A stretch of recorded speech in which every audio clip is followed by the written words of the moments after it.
Sir, Ramnavami को लेकर के क्या तैयारियां हैं? जिस तरीके से श्रद्धालुओं की आने की उम्मीद है, उसको लेकर जिला प्रशासन किस तरीके से? देखिए, रामनवमी मैं हमेशा से कहता हूँ, अयोध्या जी का अगर सबसे महत्वपूर्ण पर्व है तो वो रामनवमी है, जहाँ पर सरयू जी में स्नान करने की लालसा, उनकी आस्था की पुकार ये रहती है कि अधिकांश लोग यहाँ आकर के सरयू जी में स्नान करते हैं।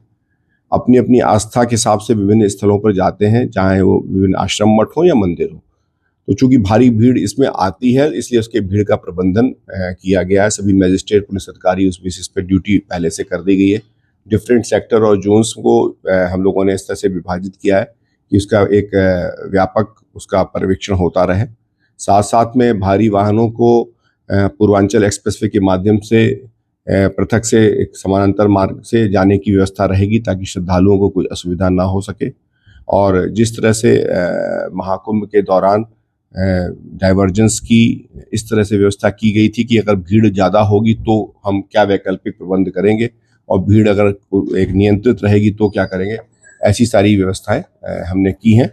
और सुरक्षा और सुविधा का बेहतर तालमेल करते हुए हम सभी व्यवस्थाएं सुनिश्चित करेंगे। किस तरीके की फोर्सेस लगाई गई है? देखिए, इसमें पैरामिलिट्री फोर्स और पीएसी सिविल पुलिस का कंपोनेंट है, साथ ही साथ जल पुलिस और एसडीआरएफ के लोग हैं, प्लस फोर्स मल्टीप्लाई के रूप में हमारे जो निषाद भाई हैं वो भी हैं, प्लस संत समाज के लोगों के साथ संवाद है, प्लस जो हमारे वेंडर्स हैं जो कि लेजिटिमेट वेंडर्स हैं उनके साथ भी हम संवाद लेके चल रहे हैं। और जो हमारे स्थानीय मीडिया कर्मी हैं जो वास्तव में हर मौके पर साथ देते आए हैं, वो भी हमारे इस सुरक्षा नेट में हमेशा शामिल रहते हैं, जो अपने कर्तव्यों का निष्पादन करने के साथ साथ अयोध्या के नागरिक होने की भूमिका का जो निर्वहन करते हैं और अभी तक उन्होंने सराहनीय कार्य किया, वो सब भी हमारे साथ है।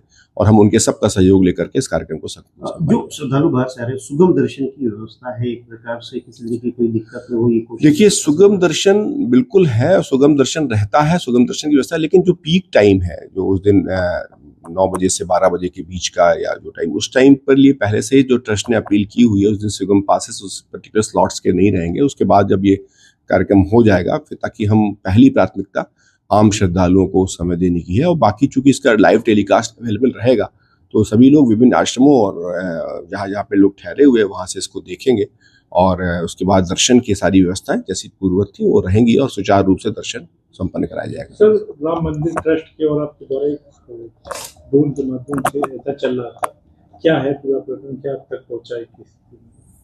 नहीं, ड्रोन के माध्यम से हम लोग सुरक्षा के नेटवर्क को हमेशा मजबूत करेंगे, और साथ साथ हम जरूर इस पर ध्यान दे रहे हैं कि कैसे हम जो हमारे पास उपलब्ध संसाधन है, किस तरह से इस वातावरण में अत्यधिक गर्मी होने की दशा में श्रद्धालुओं को कैसे सुविधा उपलब्ध कराई जाए।